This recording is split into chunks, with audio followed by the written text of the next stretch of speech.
I start by removing the old gel with a ceramic bit. I prefer ceramic ones because they don't heat up as much as the other ones do.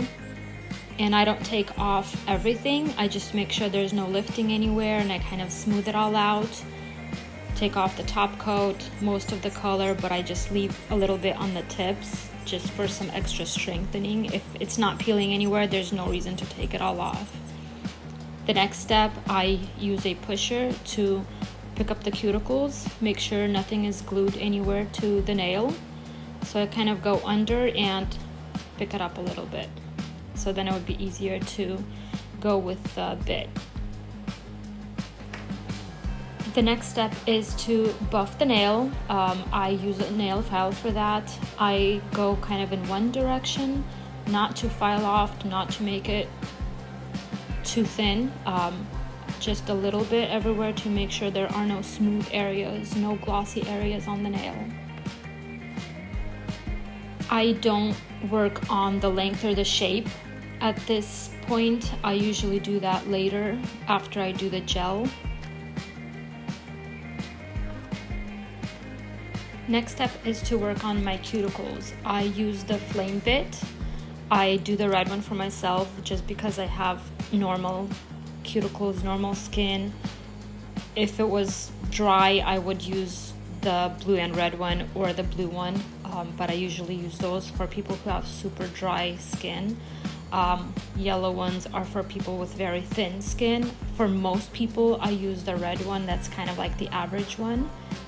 And I usually go one direction, then I switch the machine to reverse and I go the other direction. Next, I use my cuticle scissors to cut off the raised part, which I just raised with the e-file machine, and I kind of just go around and cut all that off.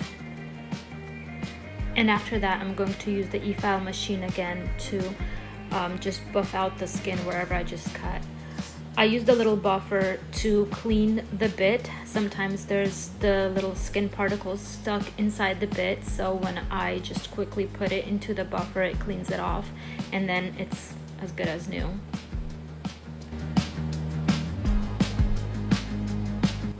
After I'm done with all that, I just clean off my nails with a lint-free wipe and rubbing alcohol.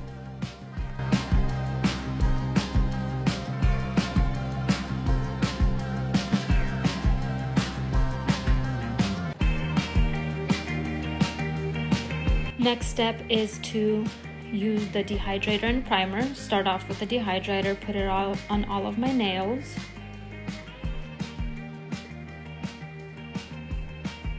And next I do the primer. And I try to not do it too thick, to not make it super wet, like to the point where it's dripping. And with the primer, I try to make sure I don't touch the skin at all.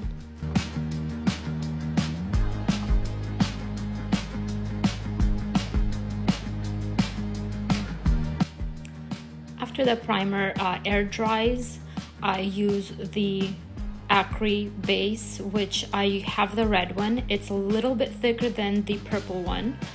The purple one is made specifically to go under. It's their newer one, but it's more on the runnier side. I start by making kind of like rubbing in motions to make sure it goes very well in the nail. And I make sure I don't touch any skin anywhere, and I try to go as close to the cuticle as possible. And I kind of add a little bit more at the end on top to make it not too thin. And with this one, I usually do 4 fingers, dry it for 1 minute, then I do the thumb and dry that separately for 1 minute, because the thumb I put in straight so that it doesn't go, on the edges anywhere.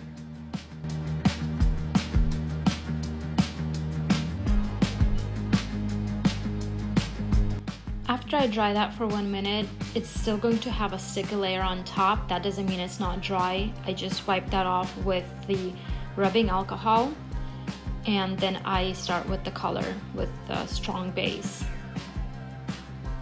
So when it stands for a long time, it might have a little bit of separating, and you can just take a mixing stick or an orange wooden stick and just mix it, but mix it slowly so that there are no bubbles in there.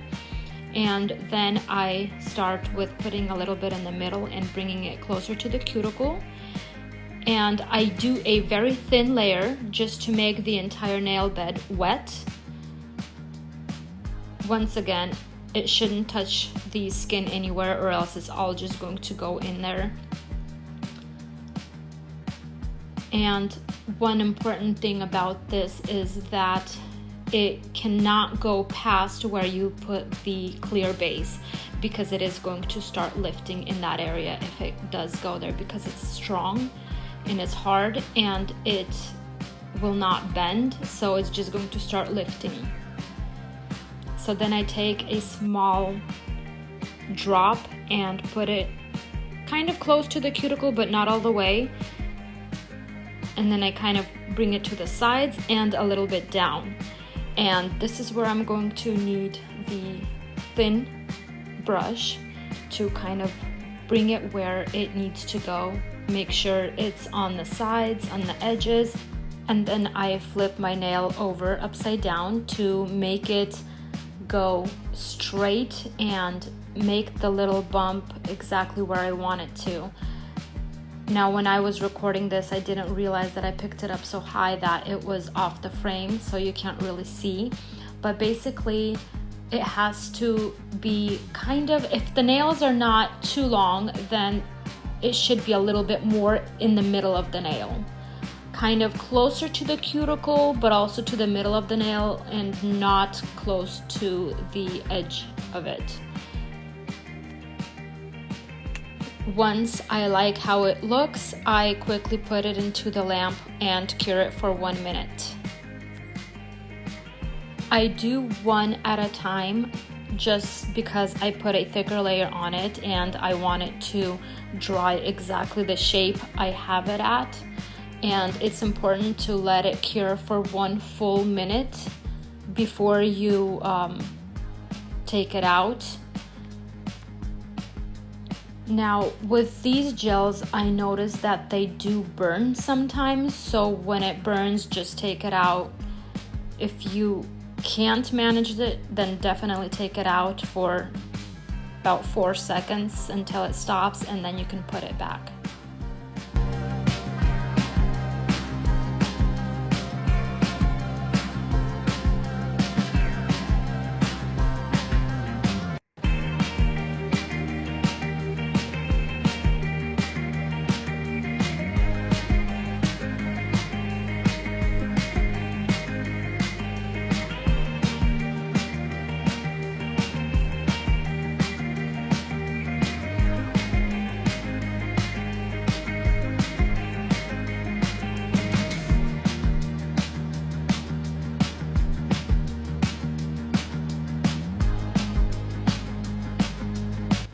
Once I have leveled and cured all of the nails, I once again wipe them off with the rubbing alcohol. They are going to have the sticky layer on them, so I just make sure to take all that off. And then I start filing the shape and the length. This is going to make them a little bit thicker, and that's what's going to help it keep stronger on the edges, especially when I have square nails. I need the corners to be thick and strong.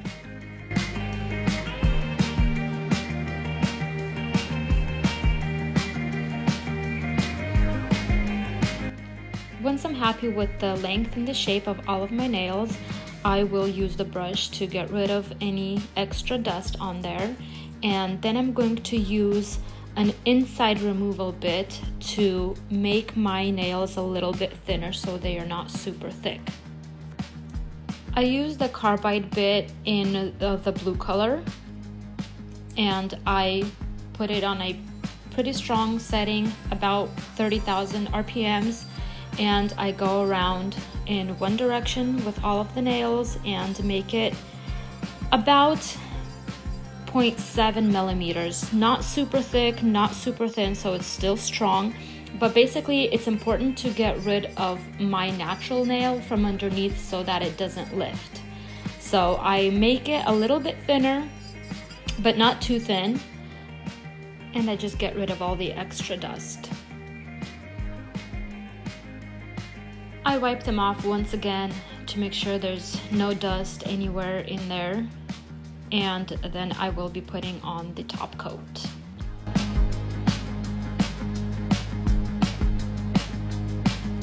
So with the top coat, I have to make sure I don't have too much on the brush.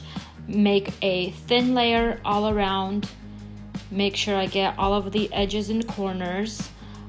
Later I did notice that I had too much on there, so I had to just wipe off a little bit. If any part of it did touch the skin, I can just use a wooden stick to go down and get the extra part off of it and straighten it all out. And with the top coat, I kind of put a medium layer afterwards, and I also flip it over just to make sure it goes evenly everywhere, and I cure it. With the top coat, I don't have to cure it for the full minute right away. I can do about 30 seconds, then I'll do another one, and then I add for another 30 seconds, and I can always cure it more in the end so that there's a total of about a minute and a half to even 2 minutes to cure all of the nails, just to make sure that they stay shiny.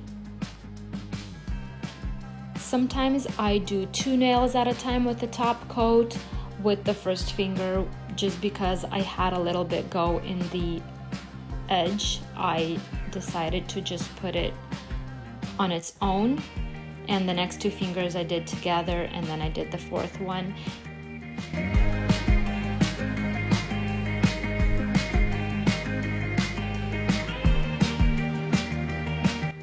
And once again, I do the thumb separately just so that I can put it in the lamp straight so that it doesn't go anywhere on the sides.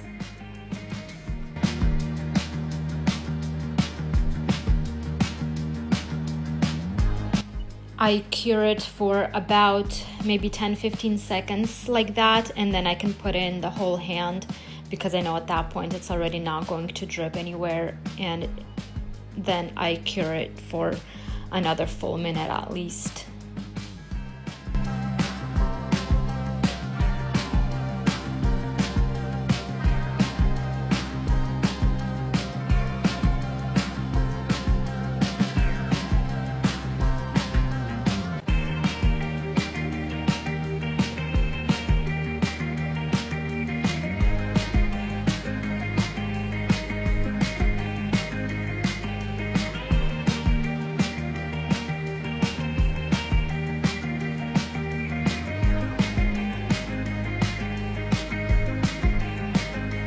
I do always like to go with the nail file at the very end and